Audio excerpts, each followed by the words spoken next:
आपने नई साल की पार्टी कर ली है और अब आप अपने लिए कुछ अच्छा ही सोच रहे होंगे कि 2023 में आप अपने जीवन में ये बदलाव करेंगे, इस तरीके से जीवन जिएंगे और ये चीज़ें आप करने वाले हैं।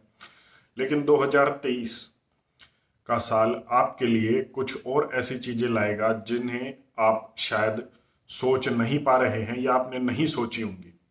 आउट ऑफ द बॉक्स की बातें आपके लिए हो सकता है आपके किसी दोस्त ने या आपने मुझसे ही या किसी से भी इक्का दुक्का कई बार इधर उधर से इन चीज़ों के बारे में सुन लिया हो और ये कह दिया हो कि ये सब कॉन्स्पिरेसी थ्योरी हैं और सच का सच्चाई का इनसे कोई जो है वास्ता नहीं है। लेकिन मैं आपको बता दूं कि 2023 में काफ़ी ऐसी चीज़ें हैं जिन्हें आप कॉन्स्पिरेसी थ्योरी मानते हैं वो सच होने वाली है। उनमें से एक रिसेशन है, एक मंदी है जो 2023 में आएगी। आप बेशक से इसे मानते हो या न मानते हो सकता है भारत में हम लोग ये कहते हों कि भारत में तो नहीं आएगी, कम से कम हम इसे मानने से इनकार करते हैं, लेकिन ऐसा होने वाला है। पिछले 40 साल में ऐसा कभी नहीं हुआ कि दुनिया की ग्रोथ रेट से चाइना की ग्रोथ रेट कम हो। वो हो रही है, इस बार है। और आईएमएफ की एमडी क्रिस्टलिना जॉर्जिवा ने ये कहा है कि 2023 में पूरी दुनिया के एक तिहाई देशों में मंदी आने वाली है, रिसेशन आने वाला है। अब ये आएगी लाई जाएगी, मैं पहले भी कह चुका हूँ, वो अलग बातें हैं, लेकिन अभी ये है कि ये आने वाली है। और जिसमें से आईएमएफ की तरफ से ये बयान आया है कि इसमें यूनाइटेड स्टेट्स, यूरोपियन यूनियन के 27 देश और चाइना जैसा देश शामिल है। तो मतलब जो मेजर इकोनॉमीज हैं इस दुनिया की, इस वर्ल्ड की, उनमें रिसेशन आने वाला है, उसमें मंदी आने वाली है। हालांकि आईएमएफ ने ये कहा है कि भारत अभी बेहतर स्थिति में है और वो इस रिसेशन की मार को काफी हद तक झेल जाएगा। लेकिन मैं आपको बता दूं कि अगर दुनिया की दूसरी सबसे बड़ी इकोनॉमी जैसे चाइना है, अगर वो रिसेशन की मार झेलेगा तो यकीन मानिए आप पर भी असर आने वाला है। मैं यहाँ पर ये बात नहीं करूंगा कि रिसेशन से ये होगा वो होगा, उससे नौकरियां जाएंगी, उससे महंगाई बढ़ेगी। लेकिन मेरा कहने का मतलब ये है कि अगर हम ये मान भी ले कि भारत इसकी मार झेल पाएगा तो सवाल है कहाँ तक और कितना। क्योंकि अगर पूरी दुनिया में महंगाई बढ़ रही है, अगर अमेरिका ये कह रहा है कि 2022 में हमारी अनएम्प्लॉयमेंट रेट 3% है, जो 2025 तक 4% से ज्यादा हो जाएगी, इसका मतलब बेरोजगारी वहां बढ़ेगी। अनएम्प्लॉयमेंट अमेरिका जैसी देश में बढ़ रही है जो आज इकोनॉमिक्स के मामले में भारत से कहीं ऊपर है, जहां की इकोनॉमी भारत से कहीं ज्यादा है, चाइना से कहीं ज्यादा है। तो क्या भारत में बेरोजगारी दर या अनएम्प्लॉयमेंट रेट नहीं बढ़ेगी? और क्या नहीं बढ़ रही है? अगर आप अपना राजनीति का चश्मा उतार कर देखें तो अभी भी भारत में बेरोजगारी बढ़ रही है। जब ट्विटर से, जब फेसबुक से, व्हाट्सएप से जब एम्प्लॉयज को निकाला गया, जब बिग हाईटेक कंपनीज है वहां से निकाला गया, तो क्या भारत के देशों में छटनी नहीं हुई थी? हुई थी, और ये लगातार होगी। तो कहने का मतलब है कि जब ऑफिशियली रिसेशन आएगा, डिक्लेयर किया जाएगा, तो क्या भारत में जॉब लॉस नहीं होगा? वो होगा। क्या भारत में महंगाई नहीं आएगी? वो आएगी। बेशक से ऑफिशियली डिक्लेयर न किया जाए सरकारों की तरफ से, चाहे वो भारत की सरकार हो या कोई भी देश की सरकार हो, लेकिन ये जो कॉन्सिक्वेंसेस हैं ये उस देश को झेलने पड़ेंगे, जैसे कि बेरोजगारी दर बढ़ना, जैसे कि महंगाई आना, लोगों के पास पैसा न होना, ये सब होगा। और उस समय हमें क्या करना है? उस समय हमें उसी चीज के लिए तैयार रहना है जो मैं आपको पहले से कह रहा हूं।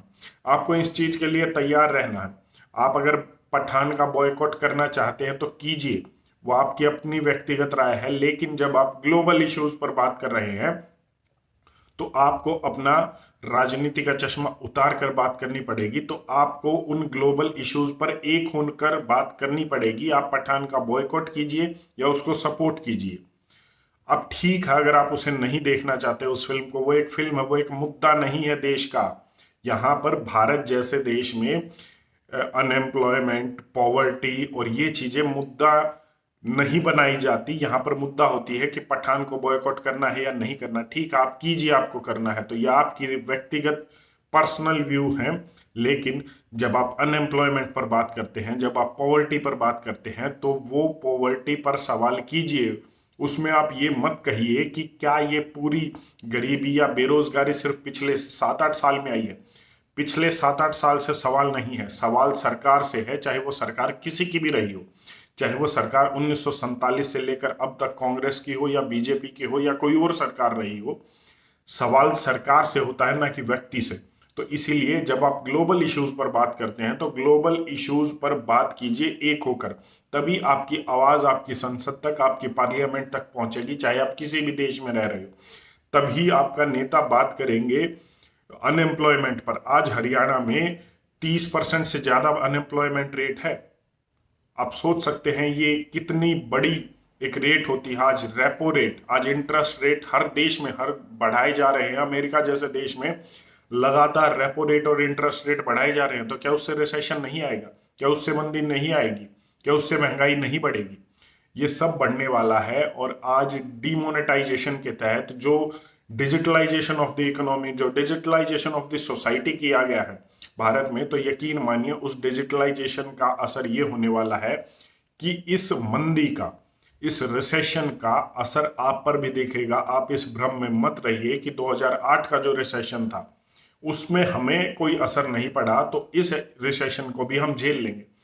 मैं फिर वही बात आपको रिपीट कर रहा हूं कि आप इन कॉन्स्पिरेसी थ्योरीज को मानेंगे और जल्द ही मानेंगे। और अगर आपने 2023 में आने वाले रिसेशन को झेल लिया तो यकीन मानिए जब अगला रिसेशन आएगा तो उसकी मार आप नहीं झेल पाएंगे, क्योंकि आपके एक तरफ आपके पास कैश नहीं होगा, आपकी जो पैसा होगा वो डिजिटलाइज्ड हो चुका होगा, और दूसरी तरफ जब आप महंगाई और ये बेरोजगारी दर बढ़ेगी, जब नौकरियां जाएंगी, तो आप उसके लिए तैयार नहीं होंगे। ये सच है जो आपको फेस करना पड़ेगा, जिससे आपको, जिस दौर से आपको गुजरना पड़ेगा। और मैं अक्सर उस बात पर कहता हूं कि अक्सर बड़ी बड़ी चीजों का समाधान छोटे स्टेप्स में होता है। छोटे कदम अगर हम उठा लें तो बड़ी समस्याओं का समाधान हो सकता है।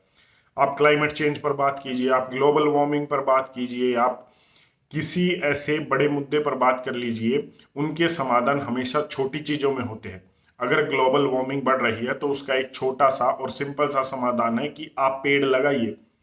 आप अपने नेता को बोलिए कि वो संसद में आप जहां पर भी आवाज उठाए तो वो इन चीजों पर आवाज उठाए कि ग्रीन टैक्स के नाम पर या ग्रीनरी के नाम पर सरकार जो पैसा अलॉट करती है उसे डकारे ना, उसे स्विस बैंक में ना जमा करे, उससे पेड़ लगाए जाएं। अगर ऐसा होता है, अगर पूरी दुनिया में अरबों खरबों पेड़ लगते हैं, तो यकीन मानिए ग्लोबल वार्मिंग कोई बड़ा इशू नहीं है, क्लाइमेट चेंज कोई बड़ा इशू नहीं है अगर इन छोटे मुद्दों पर बात हो जाए।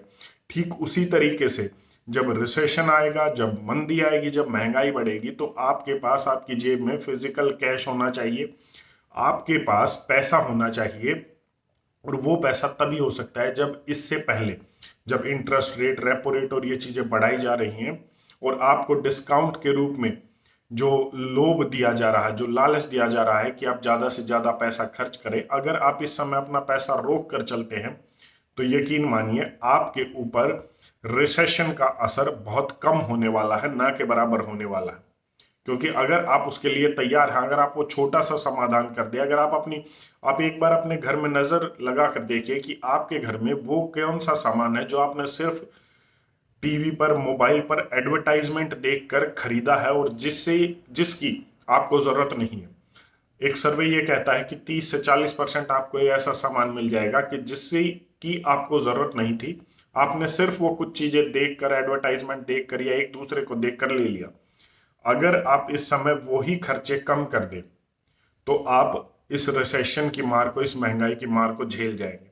अक्सर बड़ी समस्याओं का समाधान हमारी जेब में होता है, और अगर हम इन बड़ी समस्याओं के छोटे छोटे समाधान ढूंढ ले, अगर इन छोटी चीजों पर नजर रख ले, तो हम बड़ी समस्याओं को झेल सकते हैं। आपकी इस पर अपनी क्या राय है, एक बार कमेंट करके जरूर बताएं। धन्यवाद। जय हिंद।